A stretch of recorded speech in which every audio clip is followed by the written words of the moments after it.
Friends, welcome to our channel Island Academy. Island একাডেমিতে তোমাদের স্বাগত। এখানে আমি আজকে অষ্টম শ্রেণী ক্লাসে শুরু করছি। মাত্র কয়েকটা কথা বলবো। ইতিহাসের ধারণা প্রথম অধ্যায়। বিভিন্ন কোচিং স্কুল শিক্ষা প্রতিষ্ঠানে যাই হোক না কেন প্রথম অধ্যায়টা কিন্তু করানো হয় না। আমি তাই এখানে অল্প কয়েকটা কথা বলবো, আমি টোটালি ছেড়ে দিতে চাই না। ইতিহাসের ধারণাটা আমাদের কি পড়তে হবে? ইতিহাস কি? ইতিহাস হচ্ছে অতীতের কাহিনী, এটা আমরা সবাই জানি, তাই তো? এবার জানতে হবে ইতিহাস কেন পড়ব। ইতিহাস পড়ার উদ্দেশ্য হচ্ছে অতীতকে জেনে সামনের দিকে এগিয়ে যাওয়া, যাতে করে অতীত থেকে শিক্ষা নিতে পারি আমরা। অতীতে যে মানব সভ্যতা ভুলগুলো করেছে সেই ভুলগুলো শুধরে নিয়ে তারা যেন সাবধানতার সাথে সামনের দিকে এগিয়ে যায়, তাই আমাদের ইতিহাস জরুরি। ইতিহাস ধারণার প্রথম পৃষ্ঠায় কি রয়েছে এমনি রিডিং পড়ে নেবে। আর ভারতবর্ষের ইতিহাস সম্পর্কে রবীন্দ্রনাথ বলেছেন যে ইতিহাসকে যদি আমরা এটা মনে করে থাকি যে মুঘল বাদশারা এলো, সুলতানরা এলো, কাটাকাটি মারামারি করলো, তো রবীন্দ্রনাথের যে ভাষা যে বলতে চাইছে যে শুধু এই কাটাকাটি মারামারি কথার অর্থ কিন্তু ইতিহাস নয়। ইতিহাস মানে নিজের দেশের সংস্কৃতিকে জানা, এবং তুমি যখন সংস্কৃতির মধ্যে প্রবেশ করতে পারবে তখনই তোমাকে তোমার ইতিহাসটা জানতে ভালো লাগবে। যখন তুমি সেটাকে অনুভব করতে পারবে তখনই সেটা কিন্তু তোমাকে ভালো লাগবে। মাত্র কয়েকটা কথা বলবো মাই ডিয়ার স্টুডেন্টস প্রথম অধ্যায়ে। তারপরে দেখো যে 2 নম্বর পেজে কিছু ছবি রয়েছে। ফারুক স্যারের স্বর্ণমুদ্রা, হায়দার আলীর স্বর্ণমুদ্রা, সাদাত খানের স্বর্ণমুদ্রা। কিন্তু তোমরা তো জানো না কে ফারুক স্যার, কে হায়দার আলী, কে সাদাত খান। আর এখন এই অধ্যায়ে তাদের ব্যাপারে জানতেও হবে না, শুধু এটা জানতে হবে যে এখানে দেখো যে মুদ্রার ছবি আছে, যেটা আমরা টাকা বলি, তাই না? তোমরা যেমন স্কুলে টিফিন হলে টাকা নিয়ে সিঙ্গাড়া দোকানে লাইন দিয়ে দাও, সেরকম টাকা বলতে পারো মুদ্রাকে। তো প্রাচীনকালে কি হতো, এই মাটি খুঁড়িয়ে মুদ্রাগুলো পাওয়া যেত, বা বিভিন্ন ঐতিহাসিক স্থানে যে মুদ্রাগুলো জমা রয়েছে রাজাদের, সেই মুদ্রাগুলো গবেষণা করে জানা যেত যে সেই সময়কালে সাম্রাজ্য বা রাজার অবস্থা কেমন ছিল, সমাজ ব্যবস্থা কেমন ছিল, এবং রাজা কেমন শাসন করত। মানে এটা পরিষ্কার করে বলা যাচ্ছে যে মুদ্রা কিন্তু আমাদের পুরনো দিনের কাহিনী জানতে সাহায্য করে। ঠিক আছে, এই 2-3 নম্বর পেজে এই কথাগুলো লেখা আছে, নতুন কোনো বিষয় নেই। হ্যাঁ, থাকলে আমি নিজের ইচ্ছায় বলবো, তোমাকে ভেঙে ভেঙে একই কথা বারবার রিপিট করব গুরুত্বপূর্ণ থাকলে। শুধু এটা এখানে কয়েকটা বিষয় আমরা দেখব কি কি জানতে হবে। 6 নম্বর পেজ, এই অধ্যায়ের মোস্ট ইম্পর্ট্যান্ট একটা কোশ্চিন, সেটা হচ্ছে হিস্ট্রি অফ ব্রিটিশ ইন্ডিয়া। এখানে দেখো 3 নম্বর প্যারা, 6 নম্বর লাইনে 3 নম্বর প্যারা আছে। হ্যাঁ, 3 নম্বর প্যারা আগে আর একটা কথা বলবো, এখানে একটা শর্ট কোশ্চেন আছে। রাজাবলী নামে একটা ইতিহাস বই কে লিখেছে? দেখো 2 নম্বর লাইন, পেজ নাম্বার 6, ফার্স্ট প্যারা 2 নম্বর লাইনে লেখা আছে রাজাবলী নামে একটা গ্রন্থ। তো এই গ্রন্থটা কে লিখেছেন, এটা ইম্পর্টেন্ট কোশ্চেন, মৃত্যুঞ্জয় বিদ্যালঙ্কার। এটাকে তোমরা পড়ে নেবে, ঠিক আছে? এবার চলে আসছি আমরা আস্তে আস্তে কাহিনীর দিকে। এখানে 3 নম্বর প্যারা দেখো, ফার্স্ট লাইন কি লেখা আছে, 1817 খ্রিস্টাব্দে হিস্ট্রি অফ ব্রিটিশ ইন্ডিয়া নামে ভারতের ইতিহাস লেখেন জেমস মিল। Most important. কেন ইম্পর্টেন্ট? কারণ বলছে যে ভারতীয় ইতিহাসকে কয় ভাগে ভাগ করা যায়। কে বলছে প্রাচীন ইতিহাস, প্রাচীন ভারত ইতিহাস, মধ্য ভারত ইতিহাস, আধুনিক ভারত ইতিহাস।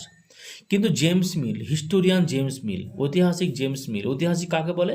যারা ইতিহাসকে নিয়ে গবেষণা করে। ওকে, তো ঐতিহাসিক জেমস মিল একটা গ্রন্থ লিখেছেন, তার নাম হচ্ছে history of British India. Most important, history of British India গ্রন্থের লেখককে জেমস মিল। তো তিনি এই গ্রন্থে কি বলেছেন? তিনি বলেছেন যে ভারতের ইতিহাসকে, ভারতের যুগকে আমরা 3 ভাগে ভাগ করতে পারি। জেমস মিল ভারতের ইতিহাসকে 3 ভাগে ভাগ করেছেন, সেটা হচ্ছে হিন্দু যুগ, মুসলিম যুগ আর ব্রিটিশ যুগ। আবার বলি, দেখো এই দেখো 4 নম্বর প্যারা, দেখো 4 নম্বর প্যারা সেকেন্ড লাইন দেখো, হিন্দু যুগ, মুসলিম যুগ, ব্রিটিশ যুগ। তো তোমাদেরকে আমি পরিষ্কার করে আমি কোশ্চিন করতে চাইছি, মাত্র 3টা কোশ্চিন প্রথম অধ্যায় থেকে, মোস্ট ইম্পর্টেন্ট। যে রাজাবলী গ্রন্থের লেখককে? মৃত্যুঞ্জয় বিদ্যালঙ্কর, বাস্ট, একটা complete. Next question, history of British India গ্রন্থের লেখককে?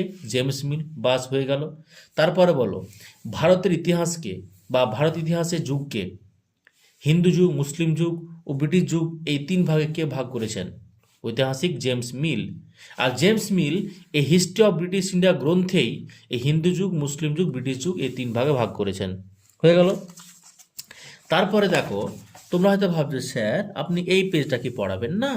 আমি বলছি না, কেন পড়াবো? কারণ তোমরা তো জানো না 1707 কী জিনিস, পলাশী যুদ্ধ কী জিনিস তোমরা তো জানো না। তাই এটা আমরা পরবর্তী চ্যাপ্টারে কিন্তু পেয়ে যাবে এগুলো। এখানে কোনো কিছু পড়ার তোমার দরকার নেই, ফালতু টেনশন নেওয়ার কোনো প্রয়োজন নাই। তারপরে বলছে আধুনিক ভারতের আধুনিক কালে ইতিহাসের উপাদান। এবার দেখো, তুমি এখন যে রুমে বসে আছো, মামুনি বা বাবু, সোনামণি, বা যেই রুমে ক্লাস করছো তোমার স্কুলের, সেই স্কুলের ক্লাসরুমটা কী কী দিয়ে তৈরি হয়েছে একটু ভেবে দেখো তো। কী কী দিয়ে তৈরি হয়েছে? ইট, বালি, সিমেন্ট, রড সমস্ত কিছু দিয়ে একটা ঘর তৈরি হয়েছে। আর এক একটা জিনিসকে আমরা কী বলি? উপাদান। তো একটা ঘরের উপাদান কী কী হতে পারে? সিমেন্ট, বালি, ইট, মানে যা কিছু দিয়ে একটা জিনিস তৈরি হয় সেগুলোকে বলা হয় উপাদান। তো এই যে আমরা ইতিহাস বইটা পেলাম, ইতিহাসে এতগুলো কাহিনী লেখা আছে দেখো, তো এই কাহিনীগুলো আমরা কোথায় জানলাম? নিশ্চয়ই এর কোনো উপাদান আছে, সেগুলো আমরা বের করে করে এই বইয়ে পেয়েছি আমরা।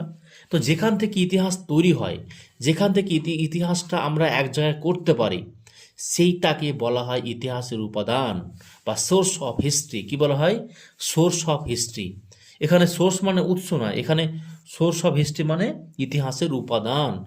আর ইতিহাসের উপাদান বিভিন্ন রকম রয়েছে, কিন্তু তোমরা যখন ক্লাস 8-এ উঠে গেছো, মানে অনেক বড় হয়ে গেছো, তোমরা যে উপাদানের ভিত্তিতে ইতিহাসটা পড়বা সেটা হচ্ছে লিখিত উপাদান।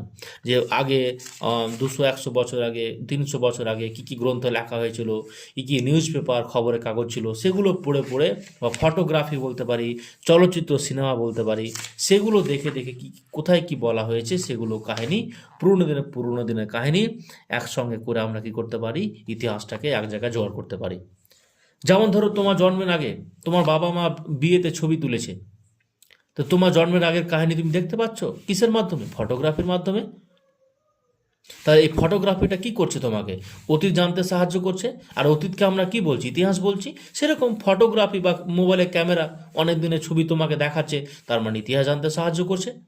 তো সেরকম ইতিহাস জানতে সাহায্য করে কি? খবরের কাগজ, ফটোগ্রাফি, সরকারি নথিপত্র, সরকারি অফিসে যেগুলো পুরোনো দিনের কাগজপত্র জমা আছে, চলচ্চিত্র, ঠিক আছে, মানে সিনেমা, পুরোনো দিনের সিনেমা, আর গ্রন্থ, বিভিন্ন গ্রন্থে কী কী লেখা রয়েছে পুরোনো দিনের, ঠিক আছে, সমস্ত কিছু থেকে আমরা ইতিহাস জানতে পারি। তো হয়ে গেল প্রথম অধ্যায়টা। প্রথম অধ্যায়টা বিভিন্ন স্কুলে করানো হয় না? আমি কয়েকটা কথা বললাম, হয়ে গেল। ইতিহাসের ধারণার কী পড়বো আমরা? এবার আসল কাহিনী শুরু হবে অধ্যায় নাম্বার 2 থেকে। আর প্রথম অধ্যায়টা আমি যেভাবে স্পিডে পড়ালাম, সেখানে অধ্যায়টা আমি ওভাবে স্পিডে পড়াবো না মামুনি। এটা সময় নিয়ে বুঝে বুঝে তোমাদেরকে পড়ানোর চেষ্টা করব।